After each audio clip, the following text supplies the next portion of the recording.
Jensen, great to have you on the show. Thanks so much for joining us.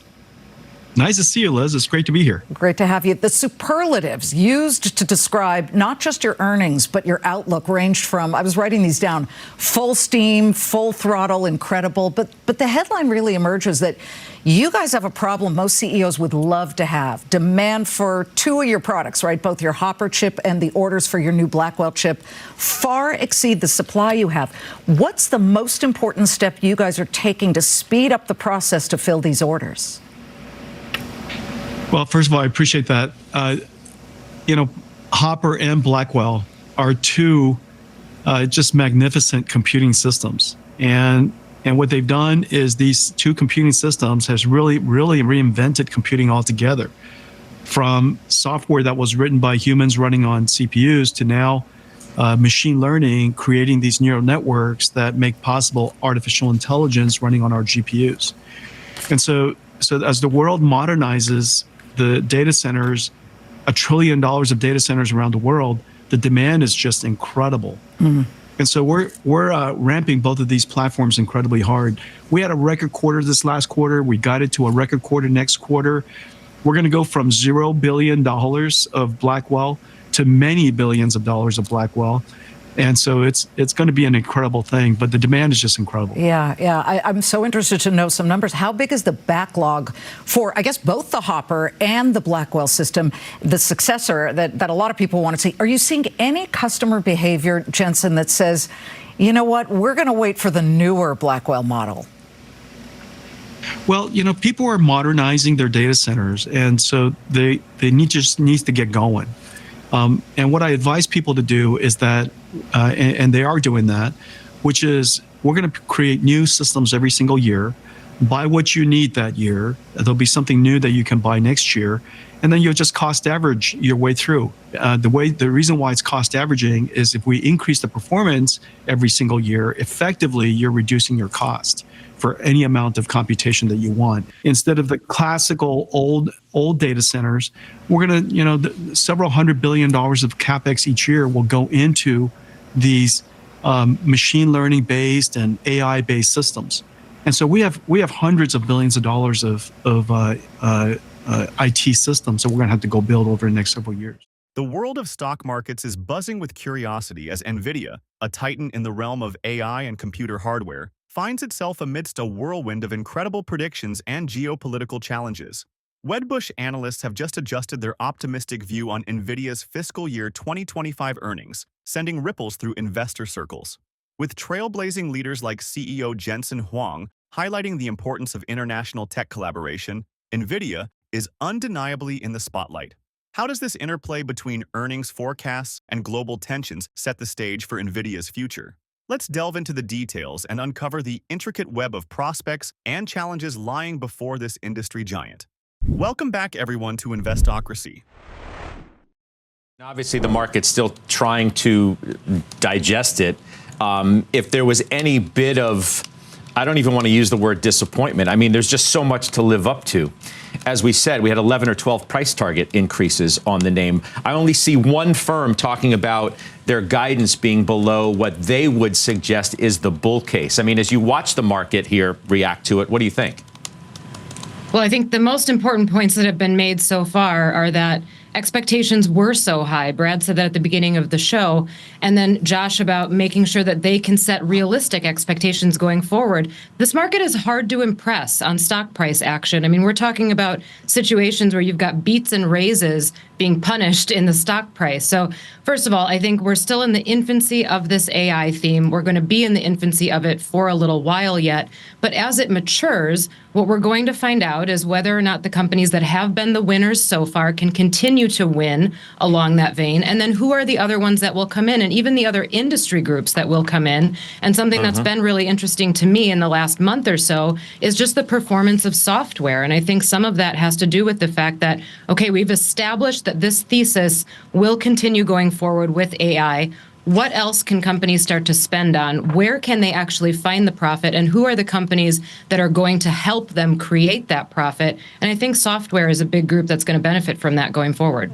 Let's start with Nvidia, which is lower today despite delivering another solid quarter with revenue nearly doubling year over year. As Nvidia continues to blaze trails in the AI sector, its financial prospects are as exhilarating as a roller coaster ride, making investors both cautious and excited. Recently, Wedbush raised its earnings per share estimate for Nvidia's fiscal year 2025 from $2.72 to $2.77. This adjustment followed the company's stunning Q4 report, where Nvidia reported earnings of 81 cents per share, exceeding the forecast of 69 cents and showcasing its consistent ability to outperform expectations, a feat that feels like spotting a unicorn in the investing world. Its revenue was equally impressive, at $35.08 billion, exceeding consensus estimates with a nearly 94% rise compared to the previous year. In the sphere of stock ratings, Nvidia is the rock star, adorned with accolades. 39 out of 44 analysts suggest a buy, with a consensus price target pegged at $164.15.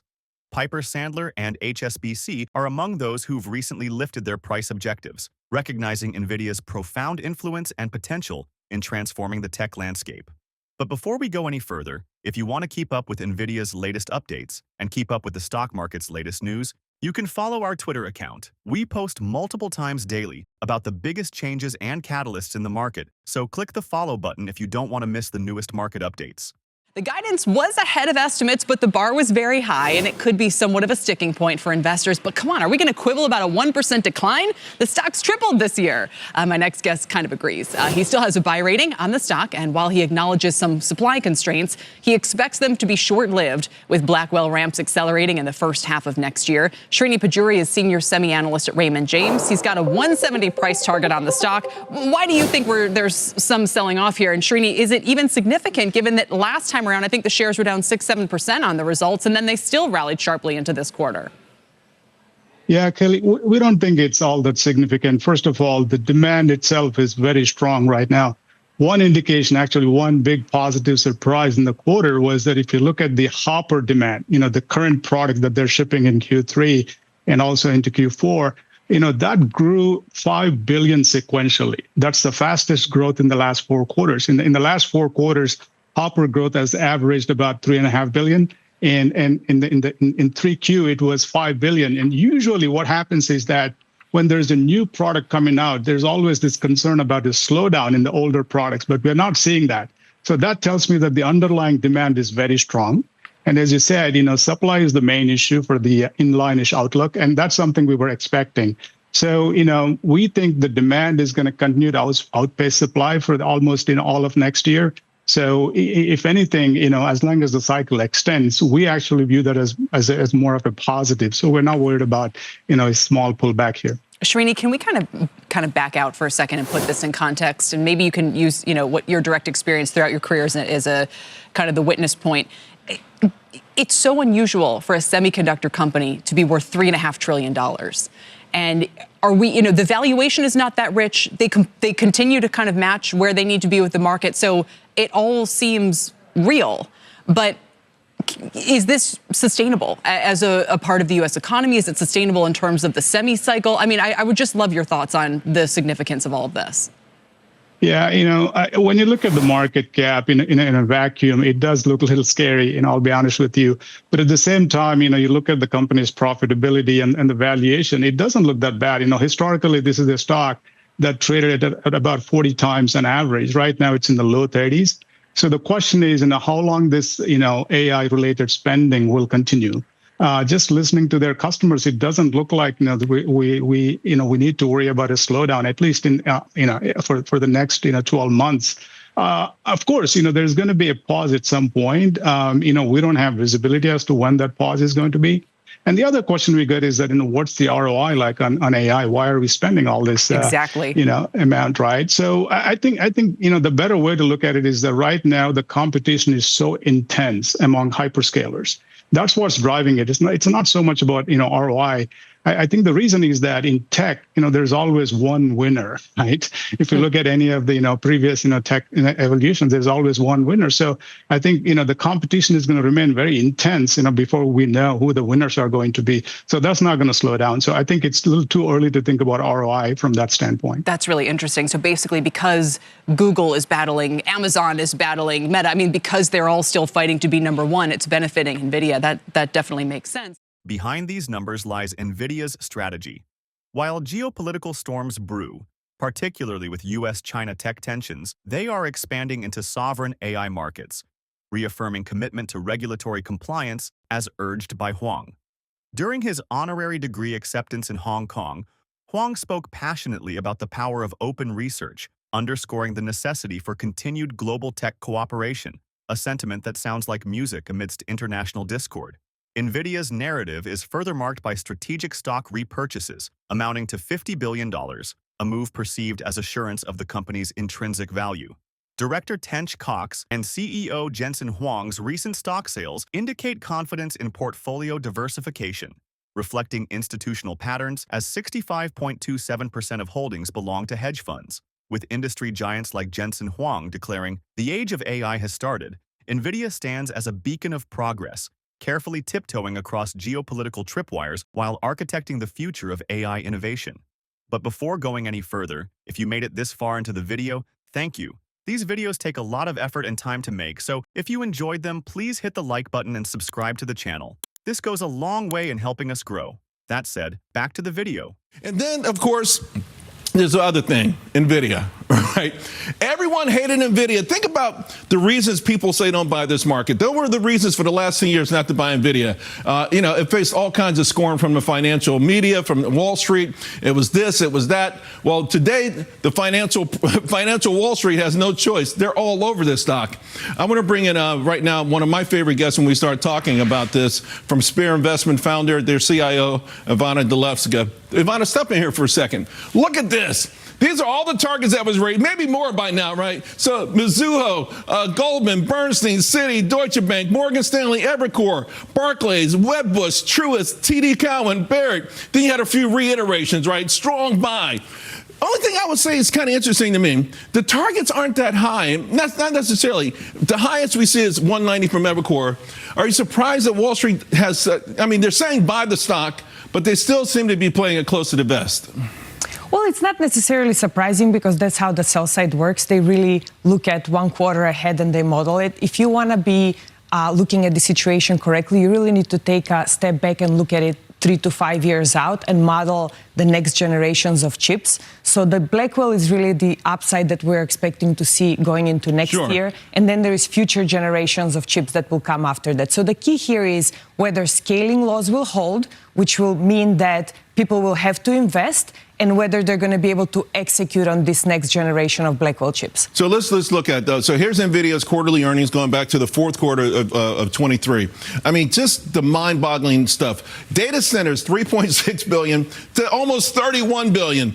It was known as a gaming stock for a while. Remember, in the video game stuff that made a big move. In fact, every one of these categories, data centers, gaming, professional visualization, autos, all came in better than Wall Street consensus. What's going on? They're executing in every facet of their business. So really what it came down is the guide. They guided to 37.5 billion for the next quarter, which, as you can see here, is not as big of a jump. Right. And I think what people misunderstand is this next generation is going to be very different than the Hopper in that it requires actual physical infrastructure build out. So while the Hopper was going into existing data centers, right now you're going to need whole new data centers with all kinds of power requirements, networking requirements. So that slows it up a little bit here? Well, that makes it a little more volatile, but it's also going to make the upside larger. So this is why you're seeing networking stocks, power gen stocks really through the roof today, is really because people are realizing, hey, there's going to be significant investment. But it's got to happen. You like what you heard on Blackwell? Absolutely. We've done channel checks on Blackwell. The demand, as Jensen was saying, is truly insane. Basically, the prior generation Hopper, people were ordering in the 10, 20, 30,000s. Here, people are ordering in the hundreds of thousands. So here's the fun thing for you, Ivana. AI reviews Nvidia's earnings results. I love it. Right? So AI says the negative: supply constraints, gross margin pressure, competition in China, and market digestion. Are any of these long-term issues for you? Well, supply constraints are a short-term issue that we think are going to be resolved. Gross margin pressure, I think people don't realize here that when you launch a new product, you are trying to sort out the value chain and the supply chain, and that's what's causing gross margin pressure. As Blackwell ramps in the second half of this year, gross margins will be up. Right.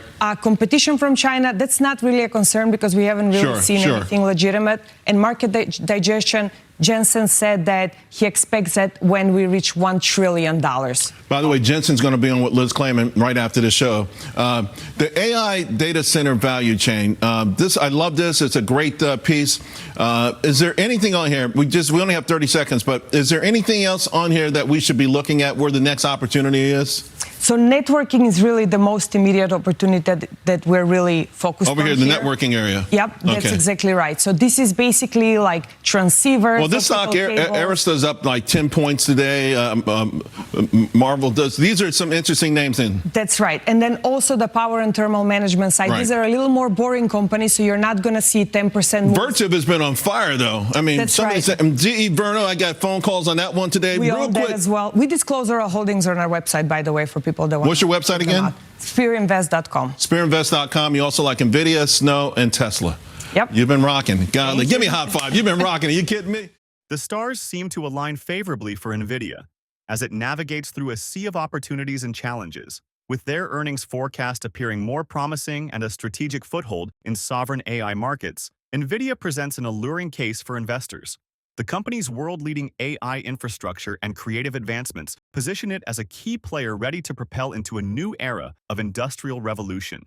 The market volatility may pose questions, yet Nvidia's robust strategies and compliance record offer a compelling reason to consider investing. Currently trading at around $141.95, with a notable market cap of $3.48 trillion, Nvidia illustrates both historic gains and potential growth. Predictions of increased AI influence bolster confidence in its stock ascent, notwithstanding the geopolitical maze it navigates. The real question hangs provocatively. Will you seize the chance to be a part of Nvidia's unfolding story? The dialogue is now open. What are your thoughts on investing in Nvidia amidst these dynamic conditions? And finally, if you would like to know what companies like Nvidia have been up to these past few days, go ahead and click on the next video on your screen. See you there.